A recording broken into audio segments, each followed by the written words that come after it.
You know the rules. Guess the cup correctly and walk away with the jewel of Jahari.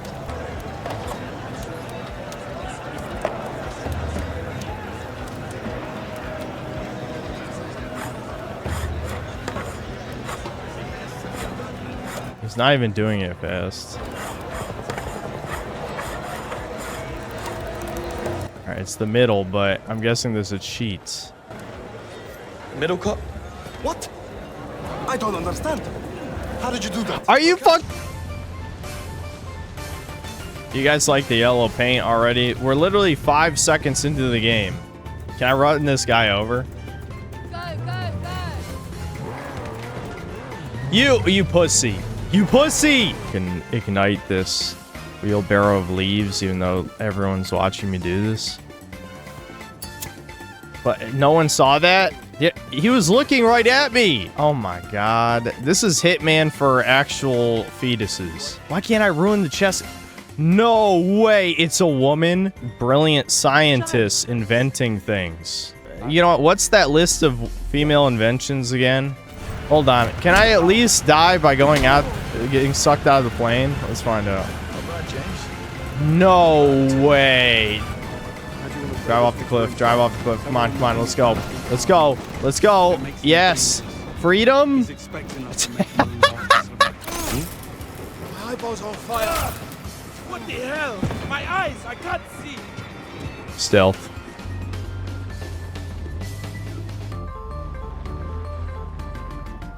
Dude, this is unbelievable. This is a video game. This is a video game. This is Mind's Eye all over again. I'm telling you. Chat, do I actually have to be undetected and that's why this isn't working?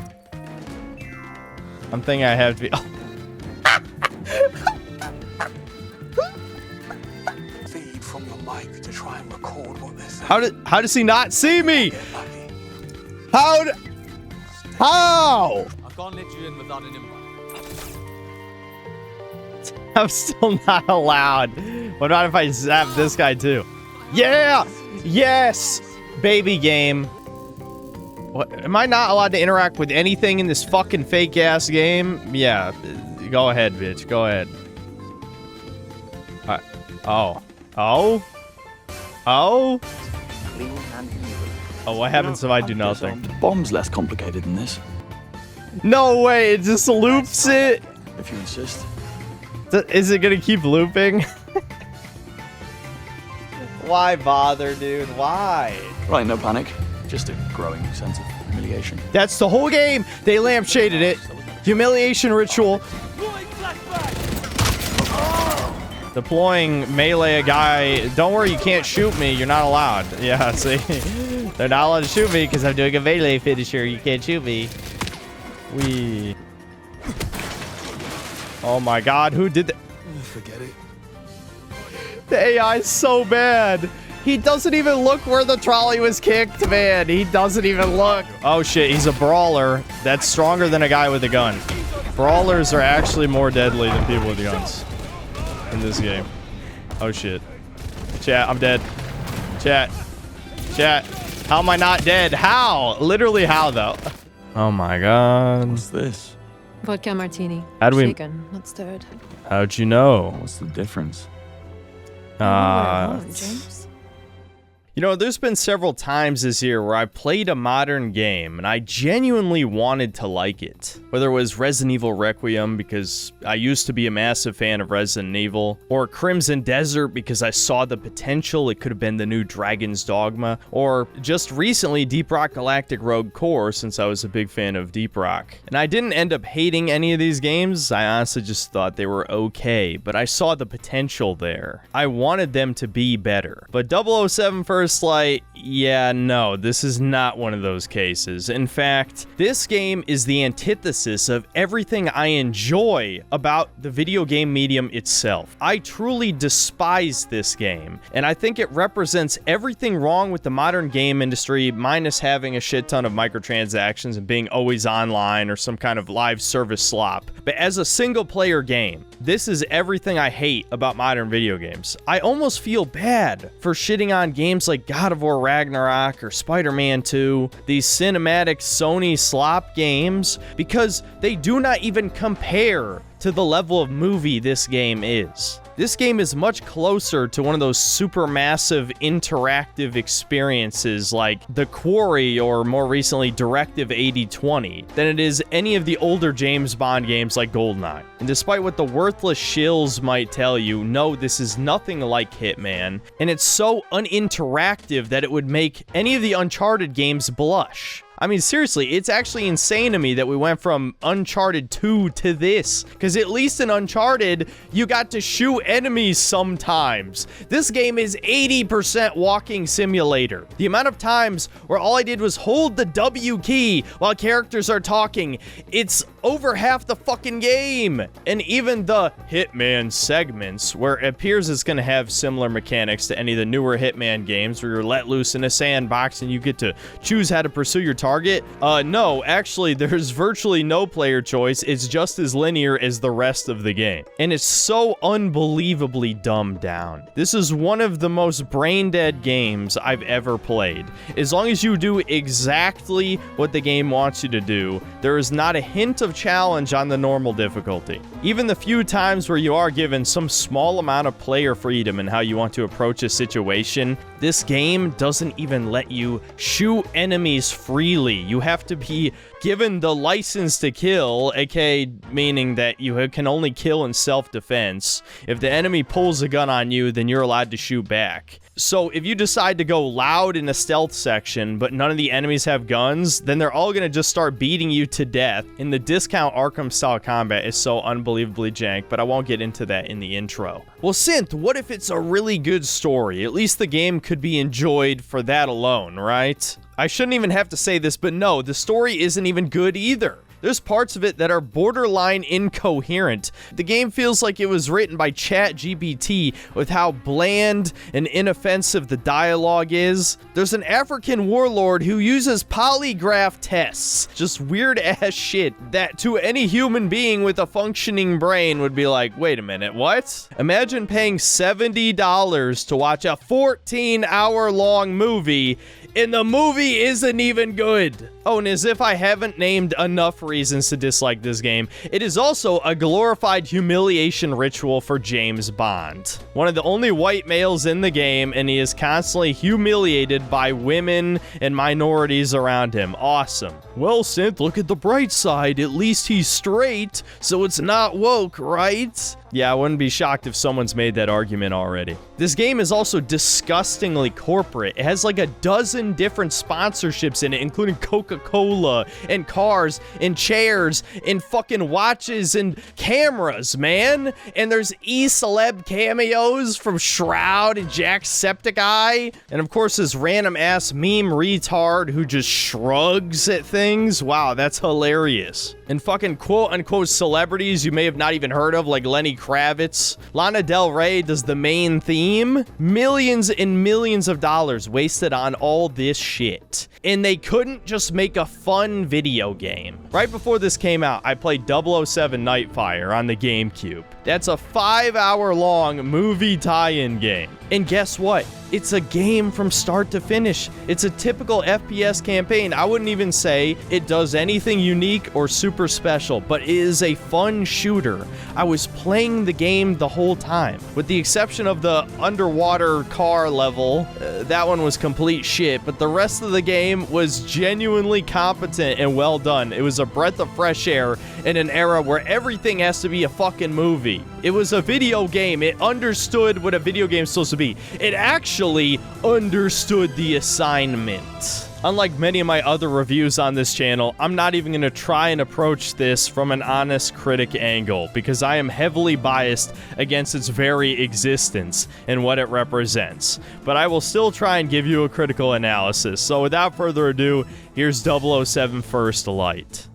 Now, as I'm sure you know by now, usually I like to start off talking about the gameplay first, because this is a video game, and that should be the core reason anyone purchases one. You know, the gameplay loop, the level design, etc., etc. But as I said in the intro, this is a glorified interactive movie. I don't think my typical style of review really fits for this game, and doing a list of positives and negatives would be a waste of time because I could probably name the actual good elements of this game on one hand. So think of this more of a flow of consciousness style review. I'll just break down the game from start to finish and elaborate on certain elements when they feel appropriate. So the first and arguably biggest problem with this game is that this does not feel like James Bond. I'm not going to say I'm the biggest 007 fan. I haven't read the books. The only movies I've seen are most of the Daniel Craig ones and 2 of the Pierce Brosnan ones. I've seen some clips of the Sean Connery stuff, and, well, as anyone who's seen those movies could probably tell you, that shit would not fly today. Link, say goodbye to Felix. Man talk. But we have to all pretend that's toxic masculinity and not acceptable in the modern clown world. No, James Bond is not allowed to be this suave, overly confident badass. Instead, he has to be a zoomer new male, practicing safe masculinity. Yes, he's straight, he has sex with women in this game, but it's certainly not a focus, and this man has got no charisma whatsoever. Some of that might be the voice acting, some of that is the layer of obvious bravado that he shows. I mean, he's constantly got this smug DreamWorks face in almost every cutscene. And I get that this is supposed to be an origin story, so he shouldn't be overly qualified, competent, have all the skills to be the perfect spy yet, all that stuff. But I do draw the line, everyone disrespecting him. I mean, fucking everyone, dude. It is crazy how he does not earn an ounce of respect until the last couple hours in the game. His mentor figure in this game, Greenway, a black guy, is supposed to be the type of like tough love father figure. At least I think that's what they were going for. But what it comes across as is he just hates the white guy for being white and shits on him the whole game until right before he dies. And no, I don't care that I just spoiled a major plot point without a warning. If you had any intent of buying this game, then you deserve to be spoiled. Oh, and of course we have the modern story trope of the hero having to be saved by other people multiple times. And I have a theory about this, you know, cue schizo mode for the video. We are seeing the death of the Ubermensch in real time. There are no classic mythological heroes anymore. No, everything is a collective, and let's make sure that collective is as diverse as humanly possible, even if in reality it's often the complete opposite. More diversity equals more chaos, less cohesion, more crimes, etc., etc. But yes, the white male hero will be saved by women and minorities, of course. And yeah, we're going in a huge racial angle this video. I will not apologize. After completing this game, 007 had a whole new meaning. 0 respect, 0 riz, 7 bitches nagging in your ear. As for the other characters, none of them are very memorable. This story feels like it was written by AI because so many different characters just come in and out of the plot. The initial setup, like his origin, the first 4 hours, yes, 4 hours of the game, feel like a glorified young adult novel where James Bond has to be trained with his fellow soon-to-be MI6 buddies. The only other straight white man in the game is essentially a bully character during his training, and it's handled very poorly. They have a pseudo-masculinity moment where the two of them get in a prolonged fist fight, which just goes so over the top it breaks your immersion almost immediately. Like, James Bond tackles this guy out of a window and he slams his back on a brick, and they just have light scratches at the end of the fight. In any case, they become fast friends in the sort of male way. That guy even gets his own love interest as well. And they set up all these other MI6 trainees as sort of background characters that James knows by name, even if we're not even really properly introduced to them. And again, to spoil another major plot point, as I will the entire story in this review, at the end of the first major pseudo hitman mission, all of them end up dead or they're just written out of the plot afterward. So it was basically a complete waste of time, and the plot shifts into something completely unrelated. To get into the rest of the characters, like I said, this is a very diverse cast. Moneypenny is a black woman, M's an Indian woman, Q appears to be normal at first, but he's gay, so the only other major white character is a homosexual, of course. Like I said, Greenway, his mentor figure, is black. So James Bond is the only straight white male in the main cast. Well, actually, that's not true. In typical modern game fashion, both of the villains are white men. The first is Sir Nicholas, who's essentially the British version of Peter Thiel using his fancy AI quantum computer Thea to predict crime. You know, it's sort of a Minority Report or Captain America 2 situation. Or maybe more like Palantir. Actually, I don't think they directly explain how the computer works. It's just supposed to be thinly veiled commentary about AI. I don't really have much to say about this villain. I guess he actually has a decent motivation, but he only has a few scenes. As for his son, Damien, he's the more generic psychopathic chud, and it's lightly implied that he's both homosexual and in love with his dad, though maybe I'm just reading into this bizarre gesture too much. Again, not much to say about him or most of the characters in this game, really. And in probably the only stereotypical Bond fashion, there are a few love interests in the game, though 2 out of 3 are just minor characters. Like I've said for a couple years now, I think this is the new strategy for wokeness, is to bait the anti-woke crowd with pseudo-based or more normal things, like having straight characters, but none of it feels very sexualized. Even the love interest you meet in Vietnam, who's in a bikini and has decent assets, she's a rich eco-scientist, and she starts talking about fucking algae and shit. The whole game has this sort of safe, horny vibe. Like, it's not going to offend all 5 of the women who are going to play this game. Probably the only other well-developed character in the main cast is Isola, who is essentially the black cat of this game. She's working for a mysterious evil organization that's probably going to be set up to be Spectre if this game somehow gets a sequel. This is another character just like the marine biologist rich chick that I'm sure people will defend and say this is evidence the game is not woke. But in reality, she is a girl boss to a T. Not only does she save James Bond at multiple points, but Bond never saves her. She acts more like a man than he does in certain scenes. And she's also disrespectful to him like many other characters in the story. I'm honestly just not really a fan. And that's pretty much all I have to say about the characters. It's not a very memorable cast. I've already forgotten almost everything about them and the plot of this game less than a week after I played it. So let's just get into the story breakdown. So instead of James Bond being a former Royal Navy officer like the books, in this he is a generic air crewman grunt whose helicopter gets shot down. Oh yeah, there's a woman flying it, by the way. Gotta throw a little DEI in the very beginning. He is the sole survivor of the crash, almost drowning, and he just so happens to stumble upon what appears to be some kind of military black site where MI6 has been captured by some Slavic terrorists from I don't even remember what country. It doesn't even really tie into the rest of the plot. Long story short, you get an incredibly linear and hand-holdy tutorial mission with multiple walking simulator segments and fake stealth. This is also a good time to point out there's a very inconsistent amount of QuickTime events in this game. Yes, this game brings back QTEs, even though I think we're pretty much all tired of these by now. Very antiquated game design. And about half of them are fake. If you fail the QuickTime event, it just loops the animation over and over again until you press the button. This is actually pretty funny for some scenes. Rooting for you here, James. We go again. Take your time. Let's hope this is the hardest thing I do all day.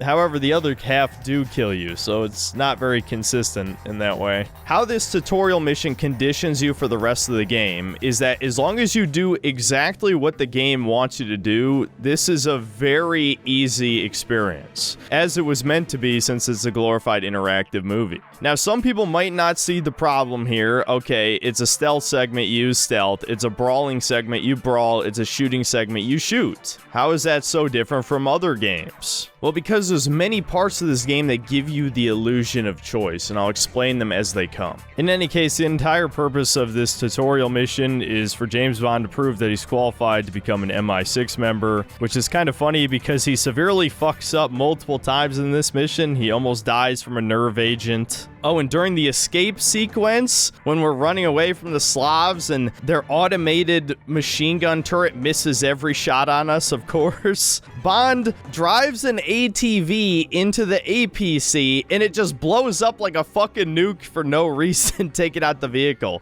This is my first moment where I suspected this is written by AI, or at least complete morons. And he ends up blowing up the secret black site, probably costing the British government billions of dollars. But he's a maverick, and that's clearly what the 00 program needs. In any case, this leads into a very long training montage. They decided to translate, what would normally in a movie be 2 to 3 minutes with a nice licensed song in the background, into an hour of tutorial slop. And what's crazy about this is that none of it matters. They time you during each sequence as you're doing the driving training, the gun training, racing to grab the flag as fast as possible. And for the driving part, I drove backward. I tried to run over my buddy. Of course, you can't run over any civilians in this game at any point. You just clip right through them. And even though they recorded about 5 lines for you driving backward, there's no consequences. There's even a part of the training where they give you 30 seconds to grab the flag.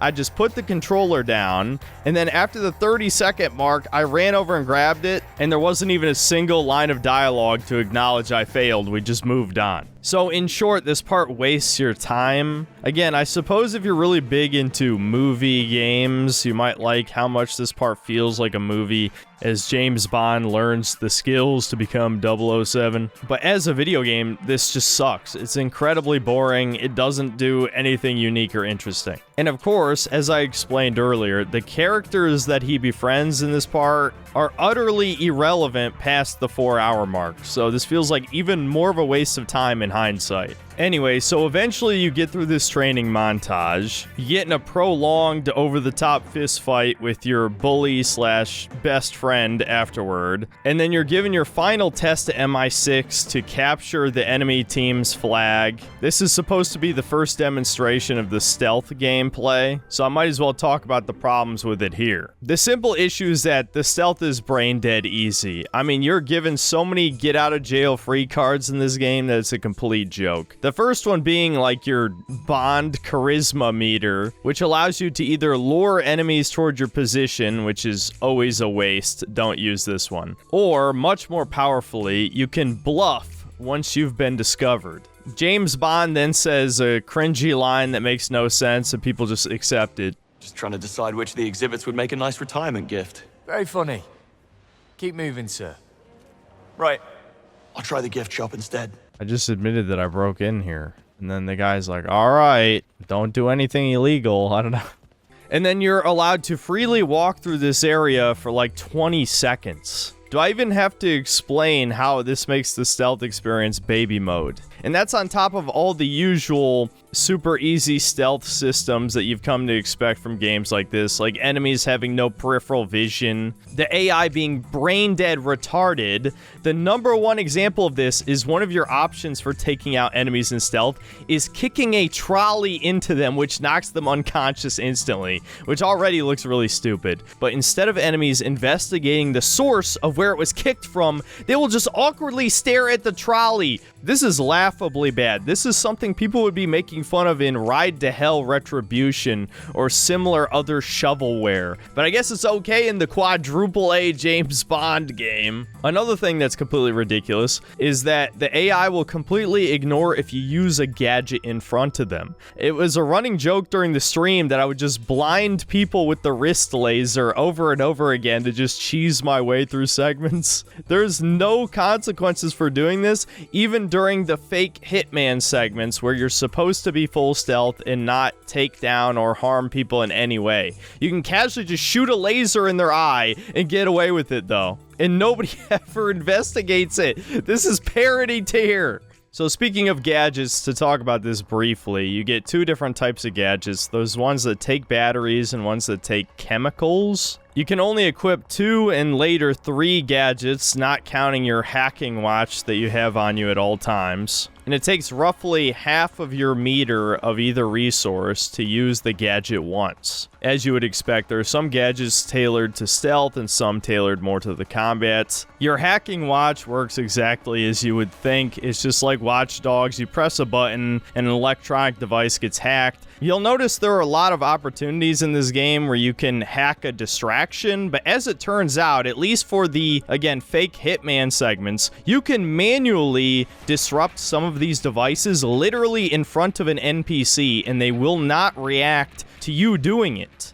And this is laughably lazy and pathetic when, again, you realize IOI are the people who developed the Hitman games. If you attempt to use a coin distraction while someone's watching you, they don't get distracted and they call you out and pick up your coin. And the same goes for all the other, like, scripted background distractions. You can't use them while the enemy is watching you, you know, because it would look really fucking stupid otherwise. But no, in this supposed, like, quadruple A Amazon funded video game, you can disrupt a printer as an enemy is watching you do it, or set a garbage can on fire, and they'll still walk over to it and be like, huh, what? This is a fake-ass video game, dude. I swear to God, gamers have no standards anymore if they didn't notice this shit, because I did immediately. But anyway, to get back to the point, the watch is more useful for the certain scripted story moments where you have to use it than it is practical in the stealth or in real combat. The stun dart seemed only situationally useful. You'd think it would be like a tranquilizer, but it just makes them sick and relocate to a different area, similar to if you put rat poison in food in the Hitman games, which is honestly not as useful as you would think. And I only ended up using the shockwave camera once or twice. It looks goofy as shit, but functionally completely redundant compared to your other abilities. And I never even tried the smoke grenade because, I don't know, there's really just no need for it given how easy the stealth is. So I ended up using the wrist laser because it was useful in both combat and stealth. Flash grenade ear pods for a similar reason. These ones are an instant takedown to whoever you attach them to when you throw it at them.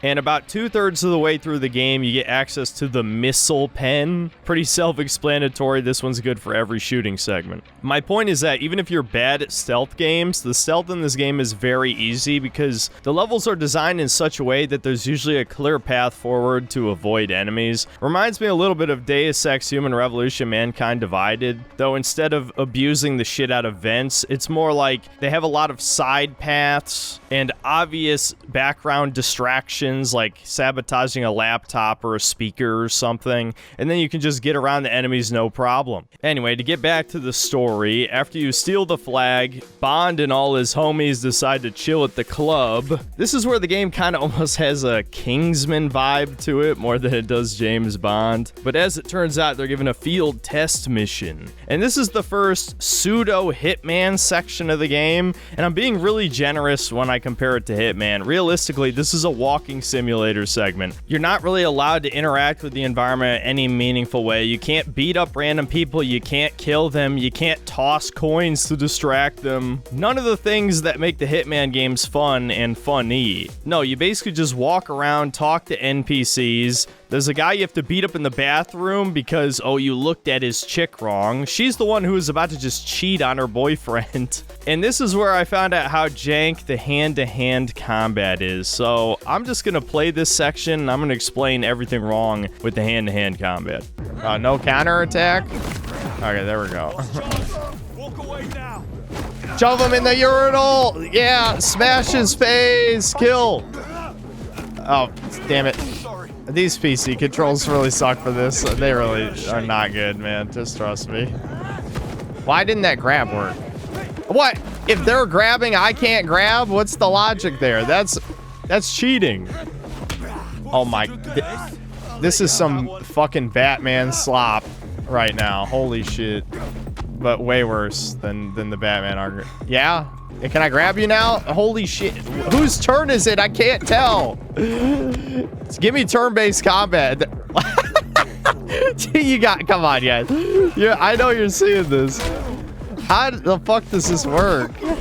So you may have noticed if you paid attention to this clip, how the combat just kind of looks wrong. And trust me, it feels about as bad as it looks. Despite being yet another in the long line of Batman Arkham-style clones with the basic combat, meaning you just have basic strikes, counters, a shoulder bash, a grab. You can also grab background objects and hurl them at your opponent to stagger them and get a quick finisher. Throwing an object has no invincibility frame, so I got hit quite a few times, but finishers do, so that could be pretty useful and lead to some goofy situations, especially if you use melee in a gunfight. Your only other option is that you can choose to use your gadgets, which is kind of neat, I guess, but it seems like a waste most of the time. And that's pretty much it. It's a very counter-based combat system with huge flashing yellow when you're supposed to press the button. But as you can see, there's just a clear jankness, like attacks won't connect or enemies will super armor through your strikes. Sometimes your dodge doesn't work. Any number of things that make it just feel unpolished. The counter is extremely forgiving. You can basically just mash counter over and over again, and an enemy will never be able to hit you with a standard attack.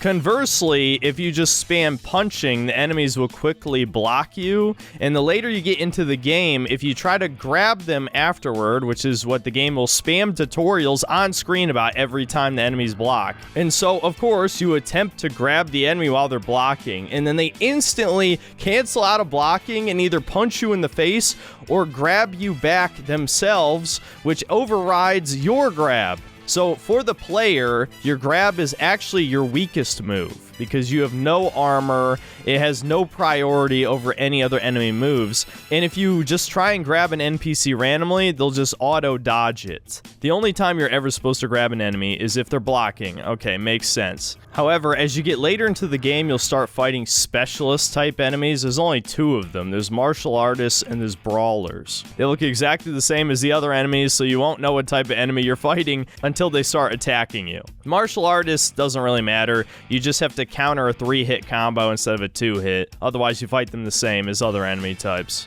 But the brawler enemy type is fundamentally broken because of how grabs work for enemies. Unlike James Bond, if an enemy grabs, they have hyper armor and it overrides all of your moves except your shoulder bash. How the game intends for you to deal with these moves is to dodge out of the way. Okay, makes sense, I guess. Except your dodge doesn't have invincibility frames. You have to physically avoid the attack, which is more difficult than you would think. Dodging left or right is spotty at best. Dodging backward seems to work reliably, except in a lot of these arenas where you end up fighting these enemies, there might be a wall behind you or maybe another enemy that makes it so you can't dodge the full distance and you get grabbed anyway. And for some reason, if you get grabbed by a brawler, this does more than a third of your health. All it takes is 2 grabs and a jab to the face to kill James Bond. You might notice most of this B-roll footage is from the same area of the game, because I decided to express some of my player freedom, and instead of sneak around the server room like I was supposed to, I wanted to just punch out every single enemy because I was extremely bored. And for some reason, almost every single enemy in this zone specifically is either a martial artist or a brawler. So I died several times just beating my head against the wall like DSP, when eventually I just decided to 1v1 one of these brawlers guys, and for some reason, there's an enemy in the corner of this room that has as much health as a fucking boss. Oh, and somehow I almost forgot to mention, I actually found an infinite combo that cheeses almost every single hand-to-hand combat section in the game. If you do 2 jabs and a shoulder bash over and over and over again, it just stun locks all enemies until they die. Obviously, you still have to watch out for enemies behind you, but other than that, you can even take out bosses just jab, jab, shoulder bash, jab, jab, shoulder bash. This combat system was not heavily tested. They just shoved it out the door as soon as it was remotely playable, because they know that most modern gamers, the casuals, are soulless golems, complete goy cattle consumers. Not one of them is going to complain about this, I guarantee it. Anyway, getting back to the fake Hitman segment. So like I said, this is a glorified walking simulator. Instead of exploring the area, finding different opportunities to take down your target, things like that, you basically have to do this exact sequence of events. I think technically there's 2 options to get into the VIP area. I just did the brain dead one of walking up to one of the guards, who is a woman by the way, bluffing, and then just climbing on top of the stage equipment. Then you have to hack into a guy's phone, which is literally a tailing mission. You just follow him while a meter fills. How interesting. But then he dips into a different VIP area, which you're not allowed inside. So what's James Bond's genius plan? He just grabs a serving tray and then walks in front of the same guy who lets him in. This is a game for idiots, man. Complete brain-dead idiocracy tier subhumans. Speaking of which, JackSepticEye is in this segment. I actually missed him completely, but here's the cameo if you wanted to see it. Upstairs lounge? Yeah. Name's Jones. Jones.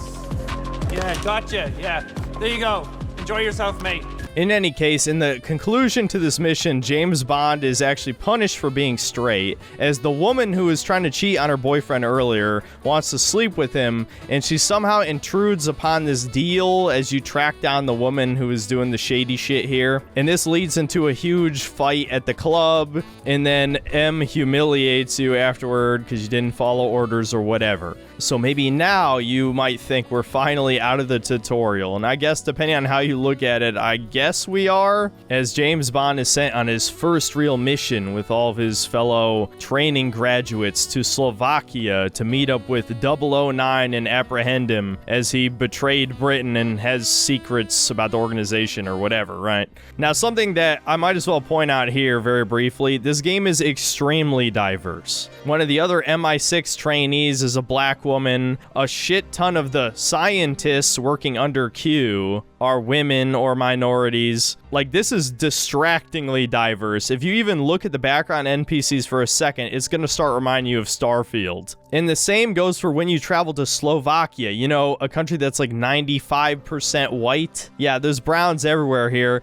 And to add insult to injury, the Chess Grand Championship is taking place here. And guess who one of the fucking finalists is? A woman! Yeah! Out of over 1,700 chess grandmasters, only 44 are women. And no, a woman is never going to be the greatest chess player. That's just never gonna fucking happen. But I guess it's okay in fiction. This is definitely not propaganda, guys. It doesn't even matter for the mission. Anyway, so getting back to the game, James Bond is humiliated once again. He's forced to be the chauffeur and just sit by the car while all his fellow agents get to go investigate this place. But of course, as he's chilling, he notices a suspicious albino German man, which we just know automatically has to be evil. Okay, I'm embellishing a little bit. He does throw some suitcases off a ledge, which is suspicious, I suppose. And this is when we get to the first, like, real Hitman mission. When I first got to this mission, I was excited because surely I'm finally out of the tutorial now, right? I'm finally allowed to play the game, you know, exercise some player choice, use all my spy gadgets, my stealth abilities, maybe get some Hitman disguises, or use Bond's charisma. No, not really. This is extremely linear. Again, I'm gonna be repeating myself a lot, but the AI is so utterly brain dead in this game. There's a part where you just walk backstage in front of everyone in the grand hall where the chess game's being played, and none of the people back there question you. You don't have an official uniform, you're still dressed like a chauffeur, and they don't give a single fuck that you're back there. How hard would it be to just import the same Hitman mechanics into this? Basically, all you do is you walk to the blue objective, which you just hold Alt and you get X-ray vision. I guess that's another thing I forgot that makes the stealth easy. You got X-ray vision. You just follow the objective marker, talk to the NPC, follow the next objective marker, examine the area, do a little bit of parkour, which is completely brain dead, and then finally, after some very easy stealth, you get to a legitimate stealth section, which eventually leads to you fighting the evil albino German twins. Oh yeah, and your best friend casually dies off screen. After Bond defeats the goons, they just casually run away and you have to disarm a bomb. This is a bit of a side tangent, but a lot of the game over screens are incredibly lame in this game. They put no effort into them. It just kind of cuts to black, but I guess you could consider that a nitpick. In any case, once you disarm the bomb, the other bomb that you never saw blows up. Somehow James Bond survives this, but his friend's girlfriend gets crippled and and I guess a bunch of the other agents die here. I don't even remember what actually happens, but you never see them again after this part. Anyway, it's at this point that James Bond ends up teaming up with the Black Cat stand-in of this game, Isola, a sort of counter-spy, working for a mysterious evil organization, which will probably turn out to be Spectre if this ever gets a sequel. And you get into a car chase sequence. Now, this is the part where I'm just going to briefly talk about driving in this game because, like I said, you only really drive a handful of times, and almost every time is extremely on rails. Not only are these segments covered with invisible walls, but even the parts that aren't, if you manage to go off-road, the game just fades to black and teleports you back on the road. It is so lazy and boring. This doesn't feel like a video game. Like I said, this feels like an interactive movie. In 007 Nightfire, there's a similar chase sequence after the ski level, and even though that one was almost as linear as this, at least it was much more creative. You had missiles you could shoot, you had a smoke screen to lose the cops, you could fail if you drove the wrong direction. In this, it really is just holding accelerate and driving toward the obvious shortcuts. This chase leads you to an airport. This is where you saw the E3 gameplay, and it's when you finally get to shoot a gun. I know I've said this several times already, but this is 4 hours into the game. You're finally allowed to kill enemies as James Bond. And this part is so obviously a ripoff of Uncharted, it's unreal. You clear out the airport, some crazy over-the-top shit happens, you board the plane, you punch out dudes as you're on top of the plane, as it's still on the runway, and then you somehow hack the internals of the airplane, which allow you to flip it left and right, which again looks cool for a trailer, but in reality this is so like linear and scripted. I mean, just look at this. This is inexcusable. 009 somehow gets away, and so you have to evacuate the plane, you skydive, you steal someone else's parachute. And finally, this is like the end of the true tutorial, though it never really feels like the tutorial ends in this game.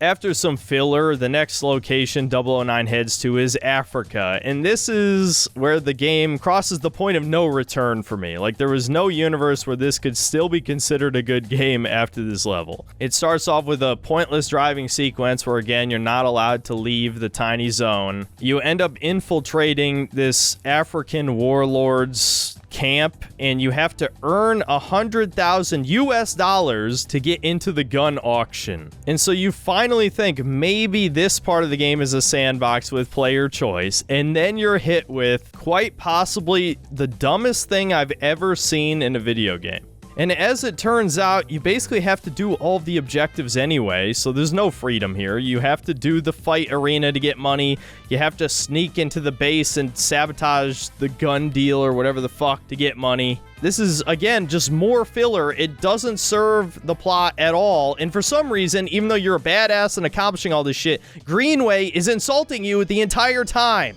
And so you finally buy your way into this auction. There's representatives from shady countries like India and China here. They're trying to team up with this warlord guy who basically has a background like a Metal Gear character. He was a war orphan and he's searching for his younger sister. Oh yeah, he's played by Lenny Kravitz, by the way. You know, part Jewish black man with an effeminate gay voice. Yeah, really good casting for the badass African warlord. Been harboring a terrorist wanted for high treason and a bombing in Slovakia that killed a lot of civilians and our agents. No! A real terrorist. Here in our great city? Dude, his voice... This is such a miscast, dude. This sounds terrible. Are the two of you? Whatever, that has nothing to do with this. My point is, this scene feels so written by ChatGPT, dude. Why the hell would an African warlord use polygraph tests? And there's no way he could get away with imprisoning or killing foreign generals or whoever the hell these people are supposed to be in this scene. It's dumb as hell, man. The point is, you're trying to get Lenny Kravitz's right-hand man to turn against him, but he somehow finds out about it, and you get captured, and you get dangled above crocodiles, and James Bond can't save himself. No, he has to awaken Greenway, who just says the name of Lenny Kravitz's little sister, because MI6 knew the location the whole time, was withholding the information, so he agrees to help us.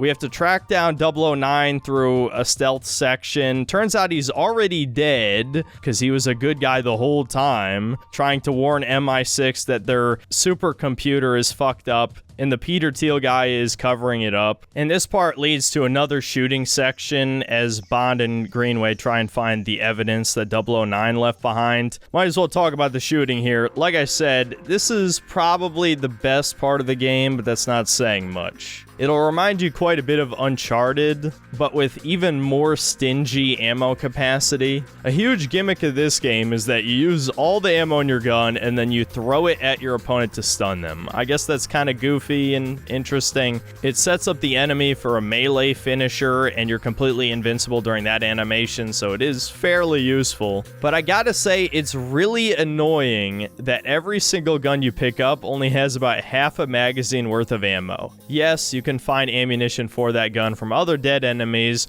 but it's never enough. You're gonna run out of ammo in like 5 seconds and have to find a new gun constantly. This is obviously taken from Uncharted, but Uncharted was never this bad. You at least got to shoot a gun for a little while before you had to pick up a new one. This just doesn't make sense logically. There's no way every single enemy you come across is about to run out of ammo. This is like some Fallout tier logic. But at the same time, if they took this mechanic out, what would this game really have to make it stand out? It has a generic slow down time mechanic. I barely ever used it because it's only good for one shot. So if you're playing on mouse and keyboard, you don't even need this. You can use all of your gadgets in the shooting segments, which is good. The enemies are also comically inaccurate on normal difficulty. They're coded so that the first several bullets they shoot at you when you pop out of cover miss, except for snipers. Snipers always hit you and can kill you in like 3 shots, so they're really the only threatening enemies in the game.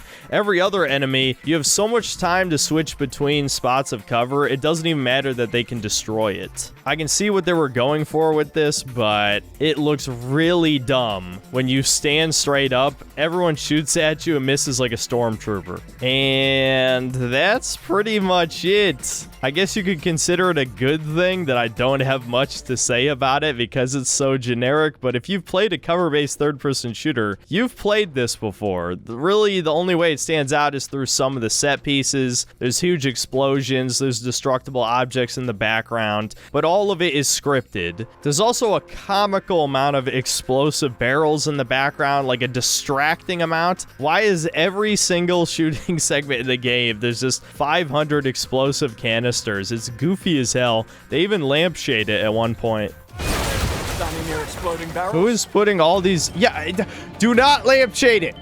Do not lampshade that they're all saying next to explosive barrels. This game's dumb enough as it is. But I gotta say, yeah, I thought the shooting was okay, especially compared to all of the rest of the non-gameplay or the shitty-ass brawling segments. I don't really have much to complain about. It's just okay. Anyway, as Bond and Greenway attempt to escape Africa after grabbing the evidence, their vehicle gets blown up by an RPG. Bond almost gets executed, but of course the villain is too dumb to shoot him. And then you have a last man standing type segment where, of course, you get saved by Lenny Kravitz. Like I said way earlier in this video, James Bond never saves himself once in this game. Now, from this point forward, the game kind of just meanders through various plot points, so I'm kind of just gonna skim through the rest of the game from here on out, since the gameplay never evolves beyond what I've already explained, and most of the rest of the plot is just Bond trying to gather evidence that Thea has been wrong in some of its crime predictions, and so it's got to be shut down, and Sir Nicholas is the bad guy, blah, blah, blah.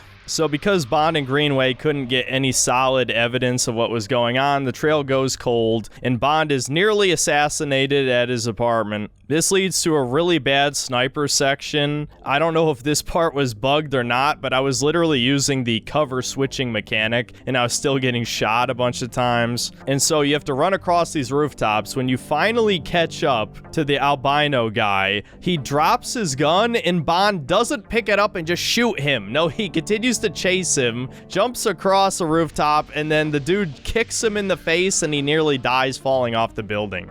I was so tempted to bring back the Kingdom Come Deliverance 2 humiliation counter because there's a lot of that in this game. The next mission takes us to a gala event. This is another fake Hitman section with no player choice. There's some stealth thrown in there. This is also where the Benny Hill chase happened, where I laughed my ass off. You get another boss fight against one of the albino twins, and this is basically just a rip-off ripoff of the Mr. Freeze boss battle from Arkham City, but way worse. You just have to hack 3 different devices, you can't do the same one twice, to damage him in a stealth section. It's actually fairly similar to The Last of Us 2, Abby versus Ellie, and anything that reminds me of Last of Us 2 is not a good thing. But I guess it was an okay boss, if I'm being honest. We finally get introduced to the other main villain, Sir Nicholas's son, Damien. James Bond says his iconic line, Mr. Beach, was it? Bond. James Bond. Of course, Damien drugs Bond and then captures him. We're supposed to believe this wimp can punch Bond to death if you don't manage your health meter alongside pissing him off. Isla, the black cat chick, the girl boss, is all over the place and rescues us. During the escape, we actually get our first prolonged gameplay sequence with some stealth, some shooting. This part of the game was actually okay. Even though I explained why the stealth mechanics are bad, I tried to have my own fun with it. I got into combat multiple times on purpose. The shooting section at the end was kind of annoying. They introduce an armored enemy type, except the armor basically does nothing. They only take like 1 or 2 more shots to kill. Oh, and I almost forgot, at the end of this mission is the infamous dumpster driving sequence. So you've probably seen that Michael Does Life clip where he just holds accelerate and doesn't even touch the analog stick. Yeah, truly some peak gaming. But at the very least, I was having fun. Now, the next mission, unfortunately, was another really painful, glorified walking simulator section as you sneak into this huge corporate building. And basically, it's just like every modern game where you have to play a game of I Spy to figure out what to do. Kind of like, you know, the newer God of War games where you're just looking around where you gotta throw your axe. It's basically that, but with hacking and Greenway insulting Bond constantly in your ear. And it ends with one of the dumbest stealth sequences I've ever seen. How are the bad guys not seeing you right here? This leads to Bond, Isla, and Greenway sneaking into this huge secret facility in the server room where Thea is and discovering that Sir Nicholas, the Peter Thiel guy, is covering up all of the mistakes that Thea has been making. And this is where the commentary about AI becomes incredibly obvious. Where yes, all of the elites are willing to dump trillions of dollars into AI until it's able to replace humans. That's basically what they're doing here, except with crime. It's okay that Thea makes mistakes now, just so that it continues to get funding and eventually becomes perfect and is able to prevent unnecessary death. That's the villain's argument, which honestly is not a bad argument. The game portrays it as something horrific, but the villain isn't really evil here. His son is a psycho for whatever reason, but Sir Nicholas isn't. In any case, obviously Bond needs to expose the truth, but they don't end up leaving with any concrete evidence. You get another shooting segment where you finally have the missile pen that's very like Uncharted-esque. And after we escape, finally, 8 hours into the game, Bond gets access to a suppressed pistol. And you know what's funny about this? He still doesn't carry any backup magazines, so you only get 8 shots, and it just so happens every enemy in the following levels carries suppressed MP5s, so it actually doesn't even matter. They make it this huge deal, but you don't even have to use it. Now, I was barely paying attention during the cutscenes at this point, but watching back this next cutscene, it doesn't make any sense. So apparently, Thea messed up and was connecting patterns to an extinctionist terrorist. Basically, a billions must die type chud who was killing eco-scientists so that they couldn't save the world from climate change or something. This completely comes out of left field. In what universe is this believable, genuinely? No, it would be mega corporations and governments who would kill off people who are trying to save the planet. Duh. Not some random chud. Well, in any case, it turns out the guy has been dead for months, and so the main villain's son is trying to cover up the machine's mistake in Vietnam. Yeah, whatever. This is just an excuse to have a tropical mission. Again, this is another pseudo Hitman-like where you're put in this mini sandbox. I didn't really talk about the game's performance so far, but this is where it really started running poorly on my PC. And given that this game looks no better than ones released 10 years ago, it's obviously not that well optimized, but whatever. Just lowered a couple graphics settings and it ran okay. This is where the eco-scientist love interest shows up that Bond sleeps with. I absolutely guarantee you that's why there's some anti-woke people defending this game. Yes, I get it. It's eye candy. It just feels like they tried to throw a bone for all those anti-woke people who don't actually believe in anything, because she never shows up again after this. Again, all this segment consists of is walking to the objective marker, talking to someone, maybe using a gadget to distract someone. Speaking of which, I completely cheesed one of these parts by just lasering two people and walking past them, completely skipping one of the objectives. I guess that's a good thing. One of the people we investigate is this totally sexist DJ dude who we're supposed to hate for being misogynist. I mean, Moneypenny just straight up says it to us, tells us how we're supposed to feel. My new lady friend over there, she digs it, if you know what I mean. Oh, I bet she does. Between you and I, it's like shooting fish in a barrel here. It's like bang, bang, bang. Then back to my villa for X-rated wrestling. You get what I'm saying, bro, right? I don't need to spell it out for you.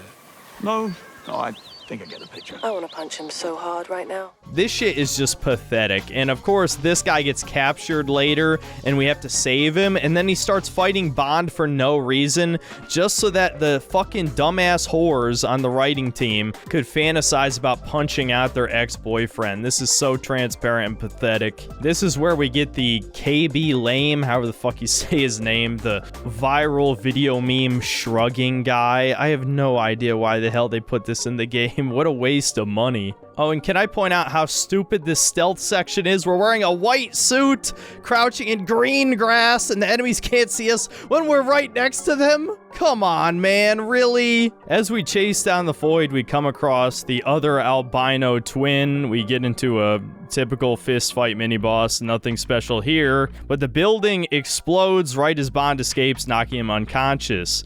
He gets captured once again, and this looks a lot more like a classic Bond movie trap where he's strapped to this stone slab and there's a huge ass chainsaw about to chop him up, and instead of, you know, freeing himself with his wrist laser or one of his other gadgets, he has to be saved by Greenway. And this is where we get yet another fake ass gameplay section where we have no weapons and no tools, so we just mark targets for him to snipe them. And despite the fact this dude has a broken arm, I guess it just healed miraculously, he can somehow sneak all around this quarry into the perfect sniping positions, and not one of these goons decides to track him down and kill him. So he snipes like 50 people. You end up driving this giant dump truck. It's extremely automated and brain dead. At the end of the section, Greenway gets shot in the gut. He claims it's just a flesh wound. Then we finally catch up to Damien, Sir Nicholas's son, and he injects himself with a super soldier serum. I don't even know if this was set up at any point. It just comes out of nowhere. And so instead of fighting him in melee combat, it's basically the boss fight from the end of Resident Evil 5. Remember where you have to turn off the lights and then shoot Wesker with an RPG? Well, in this, it's the opposite. You turn on the floodlights, which blinds him, and then you just punch him, and you do that over and over again until you win. Then Bond stabs his eye out and crushes him with a bunch of pipes, and he survives this, by the way, somehow.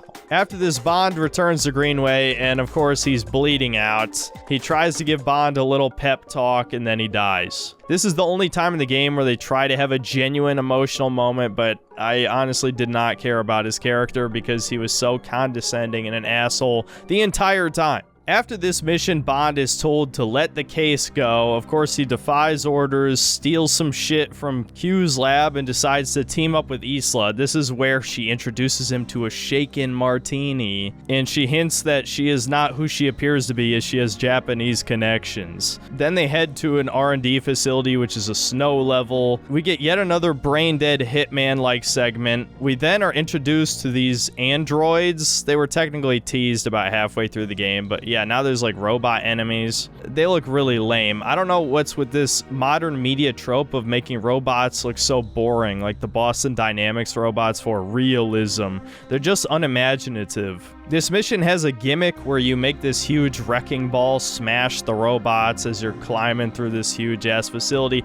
I would say if I wasn't so bored by this point in the game, this would probably be the most interesting level. But this is when I really stopped giving a fuck and tried to rush to the end, exploiting the terrible AI as much as humanly possible, and just blinding everyone with lasers with no consequences. So eventually you fight your way to the center of the facility, and of course Sir Nicholas shows up and has Bond at gunpoint. Then of course he gives a villainous monologue, and Bond has to be saved yet again by Isla, who just shoots Sir Nicholas and kills him, which is basically exactly what she said she was gonna do. She made a fake promise to Bond that she wouldn't kill him so he could be apprehended, but obviously she was gonna break that promise, and so she steals Thea, planning to sell it to, again, who I assume is Spectre, and Bond chases after her, eventually ending in a boat race that's extremely scripted. You have an auto turret, so there's like no skill involved. You could basically just hold W for half this thing, like so much of the rest of this game. And so Bond catches up to Isla, shoots the motherboard or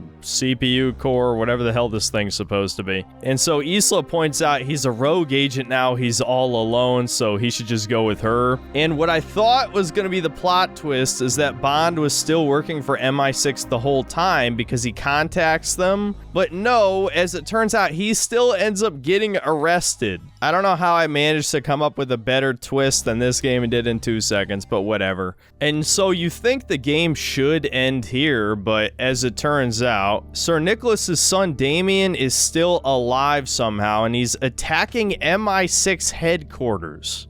Oh yeah, and Damien is here to steal the copy of Thea that's in MI6 headquarters. It's only been a few days since I played this and I already forgot half the plot. This ends up breaking both Bond and Isla out of their cells, and you get your final mission. And so you end up getting a bunch of back-to-back combat encounters, which ends with you getting Q's super watch, which can hack all of the devices in his labs. And this part was kind of cool, I guess, as you got to use all the various Bond gadgets to take out goons. It ends with you getting in the Aston Martin, and it's actually the cool-ass spy car with all the different gadgets like missiles and machine guns and stuff, and it even has an AI waifu built into it, except you only get to drive the thing for like 2 seconds, and then you have to chase Damien on foot through the sewers. Does this moron not realize he's in an exosuit? He could just crush Bond's skull with his bare hands. And so for the final boss fight, there's 2 phases. The first one is basically just the Mr. Freeze rip-off boss fight again, but actually even easier. You just trigger a few different explosions. And then the second phase involves you doing a little bit of stealth and a little bit of parkour to just make it to these auto turrets. You hack them and then you shoot him. This segment makes no fucking sense. It's so video gamey. After you hack the first turret, why wouldn't he just disable the second one and come kill you himself? It ends with both of them about to drown, you know, reflecting the beginning of the story, which I would argue is more evidence this is AI written. And right before Bond dies, he gets rescued by Isla, of course. The game ends with M and Bond standing in front of Greenway's grave as M offers Bond to be the new 001, which of course he says, "Actually, Mom, I thought since I was the 7th recruit." Happens to be my lucky number. Just don't tell anyone. Wowie zowie, that was 007 First Light. In conclusion, should you buy the game? Fuck no. I hate this game. This is the fakest cinematic video game I have played in a long time. Like I said earlier, Mind's Eye is to GTA what this game is to Uncharted. Meaning that on the surface, this might look like an exciting action cinematic game. But as soon as you actually play it, you realize this was made for people who have never held a controller before. It is so brain-dead, simplistic, lacking all depth, and out of its 14-hour runtime, only about 4 hours tops could even be considered gameplay. It's a James Bond game where less than 2 hours of it consists of shooting enemies, when every other previous game in the series was a typical FPS or third-person shooter. Oh, and the gameplay itself is so simplistic. The wannabe Uncharted elements of this game are incredibly shallow. Are people still impressed by big set pieces? The first Uncharted game came out more than 15 years ago. And the hand-to-hand combat is incredibly sloppy. The stealth is some of the most brain-dead toddler shit I've played in a long time. All of the Hitman segments are just a glorified walking simulator. This is a sham. This is a fake-ass video game. And people are pretending it's good. Oh, and the woke slop, dude. There's so much DEI in this game, and people running cover for it just because, oh, James Bond's straight, and there's a hot woman in the game. That means there's no propaganda. This is some of the most obvious forced diversity I have ever seen. Not to mention all of the random-ass far-left jabs, like mocking the random misogynist DJ who's in the game for no reason, having a woman be one of the chess grandmasters in the world championship, and of course, the worst one out of all these, if you ask me, is James Bond being constantly humiliated by everyone around him. He is disrespected for no good reason by every authority figure and every woman. And even considering all of this, I would say the worst element of this game is just that it's boring as fuck. I can't even believe people are saying this is good. This was one of the most painful gaming experiences I've ever had in my life. I was like passing out half the time. I was losing my sanity. The fact that I laughed like a maniac just because 30 enemies were chasing me around a room shows how desperate I was for any amount of player choice, any amount of skill expression, just any amount of fun, period. This game is not fun. It is boring as hell, which is the worst thing a video game can be. I can't even remember the last time I've hated a game as much as this, truly. So for the love of God, do not buy this piece of shit. That's about it. See you next time, guys. Ah! My eyes! Dude,